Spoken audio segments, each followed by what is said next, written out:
প্রিয় দর্শক, আজ আমি ভীষণভাবে আনন্দিত। আজ আমার পরিবারের 300 সদস্য পূর্ণ হয়ে গেল আপনাদের দোয়া ও আশীর্বাদে।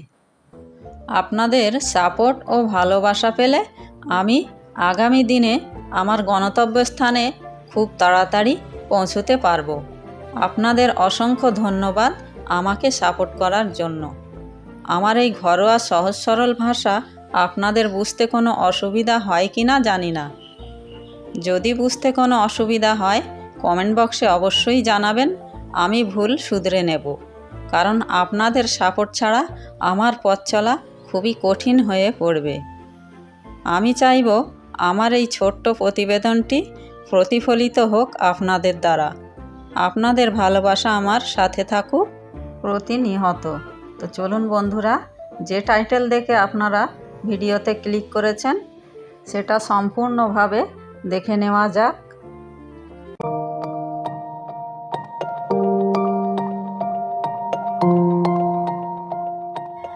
আমি বেগম কারিমা হক ইউটিউব চ্যানেলের পক্ষ থেকে আপনাদের সবাইকে স্বাগত জানিয়ে আজকের ভিডিও শুরু করতে চলেছি।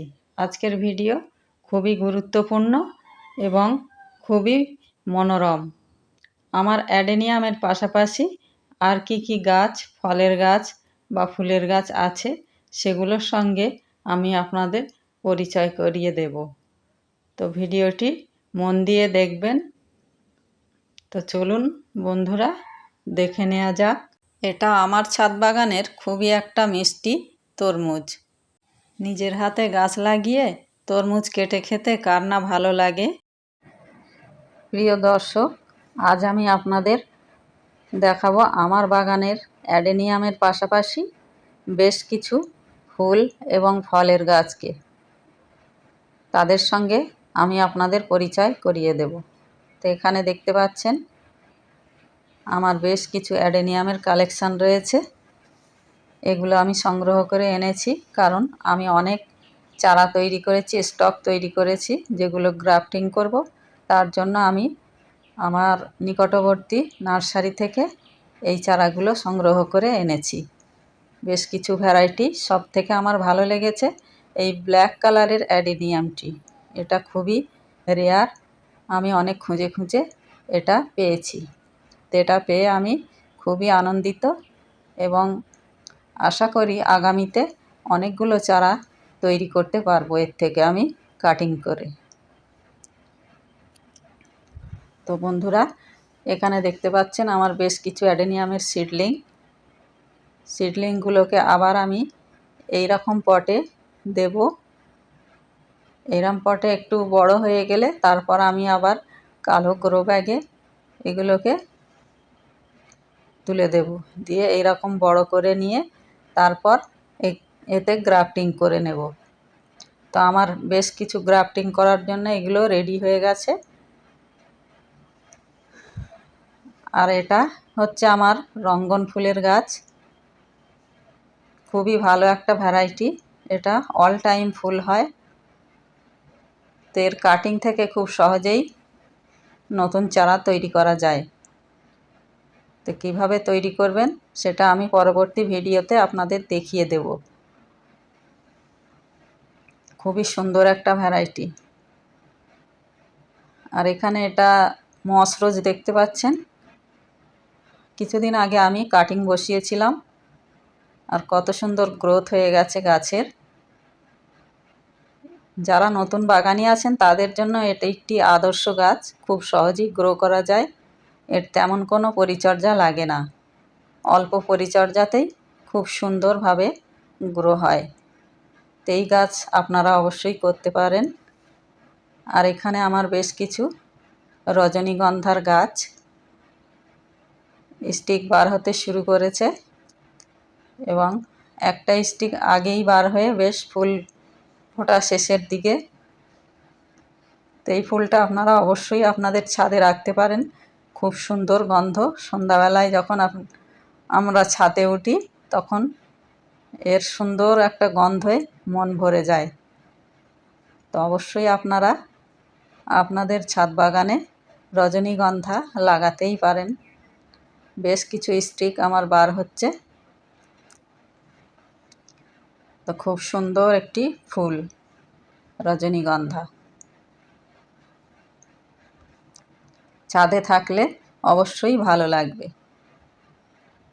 আর এর পাশেই আছে আমার আরও অন্যান্য ফুলের গাছ, তার মধ্যে এই থোকা টগর বা অনেকে বিলাতি টগরও বলে থাকে। এটি মৃদু গন্ধযুক্ত একটি সাদা রঙের ফুল, অনেকে খয়ে টগরও বলে, কারণ এর এই অগোছালো পাপড়িগুলো, এলোমেলো পাপড়িগুলো দেখতে অনেকটা খয়ের মতন লাগে। আর এটা আমার ফুরুস ফুল, ফুল প্রায় শেষের দিকে, সম্পূর্ণ ফুল শেষ হয়ে গেলে এর ডালগুলো আমি কেটে ছেঁটে এর গাছের গোড়ায় আবার খাবার দিয়ে আমি একে আগামী দিনে আবার প্রচুর ফুল দেওয়ার জন্য রেডি করব। আর পাশেই আছে আমার বোগেনভেলিয়া গাছ, দেখুন গাছ ভরে এখনও ফুল আছে। এই বোগেনভেলিয়াটা আমি সারা বছরই প্রায় ফুল পেয়ে থাকি, বছরে 4 বার আমার ফুল দেয়। বোগেনভেলিয়ার কিছু কিছু ভ্যারাইটি আছে সেগুলো বছরে একবারই ফুল দেয়, কিন্তু এটাতে আমি বছরে 4 বার ফুল পেয়ে থাকি। এই ফুলগুলো কেটে ছেঁটে আমি আবার গাছের গোড়ায় সার মাটি দিয়ে গাছটিকে আবার রেডি করব। আবার কিছু দিনের মধ্যে দেখব এতে কুঁড়ি আসতে শুরু করেছে।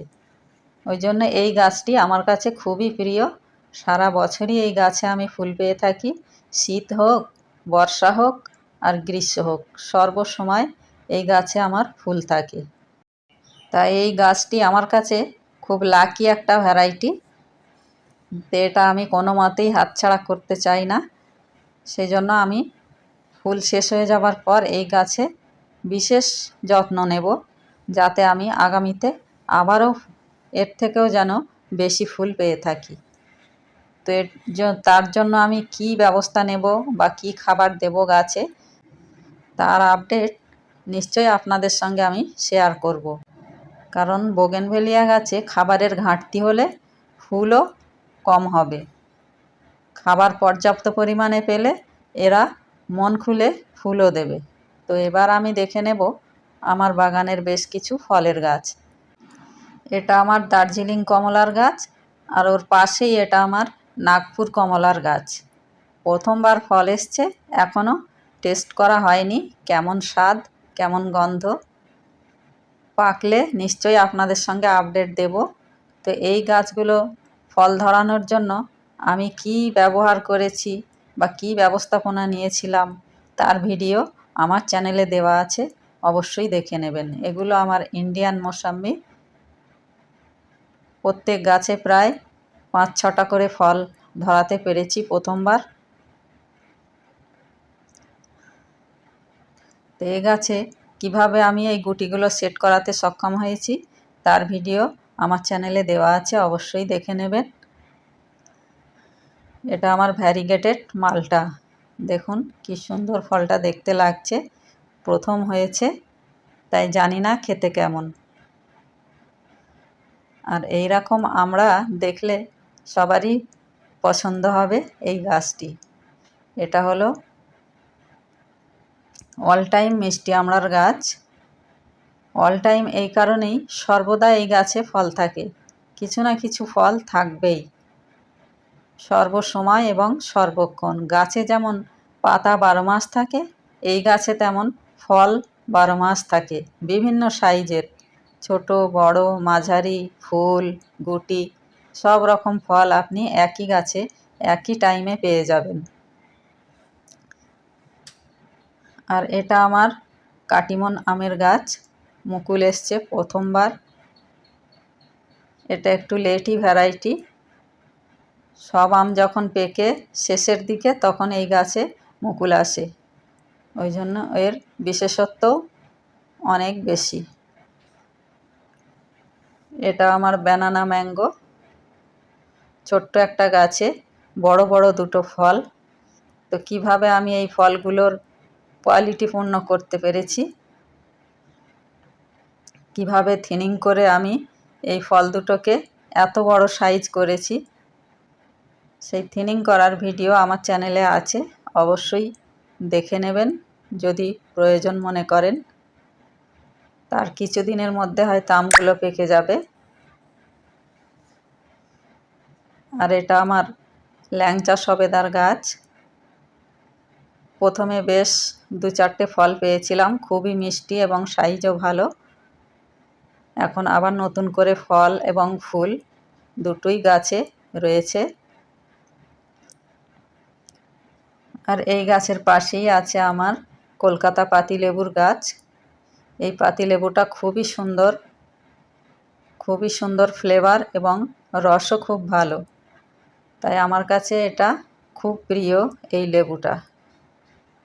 বেশ অনেকগুলোই গাছ আমি তৈরি করে ফেলেছি একটা গাছ থেকে। আর এটা আমার চায়না কমলার গাছ। বেশ অনেকগুলো ফল ধরেছে ছোট্ট একটা গাছে। এই দ্বিতীয়বার ফল আসলো। প্রথমবারে আমি 2টো ফল পেয়েছিলাম, দ্বিতীয়বারে দেখুন প্রায় 70-80টা ফল আছে গাছে। ছোট্ট একটা গাছে যদি এরকম 70-80টা ফল পেকে যখন হলুদ হবে, দেখতে কেমন লাগবে। দেখা যাক, যদি সেই পর্যন্ত গাছে টিকে থাকে ফলগুলো, নিশ্চয়ই আপনাদের সঙ্গে আপডেট দেব। এই গাছটি আমার 14 ইঞ্চি টবে লাগানো আছে। বিশেষ কোনো সার মাটি দেয়া নেই, সাধারণ গোবর সার, মাটি এইসবই দেয়া আছে। আর এটা আমার L49 পেয়ারার গাছ, প্রচুর পেয়ারা ধরেছে। এই নিয়ে দ্বিতীয়বার ফল আসলো, একদম উপর থেকে নিচে পর্যন্ত ফল আছে। দেখুন গাছের গোড়াতেও ফল এসছে। এটা 10 ইঞ্চি টবে বসানো আছে। তো বন্ধুরা, আরও বেশ কিছু ফলের গাছ আছে, আপনাদের সঙ্গে শেয়ার করতে পারলাম না সময় অভাবে। তো আজকে এখানেই শেষ করছি ভিডিওটি যদি ভালো লাগে অবশ্যই একটা লাইক দেবেন, আর আমার চ্যানেলটি সাবস্ক্রাইব করে পাশে থাকা বেল আইকনটি প্রেস করে দেবেন, যাতে আমি কোনো ভিডিও আপলোড দিলে সবার আগে নোটিফিকেশানটি আপনার কাছে গিয়ে পৌঁছায়। ভালো থাকবেন, সুস্থ থাকবেন, ধন্যবাদ।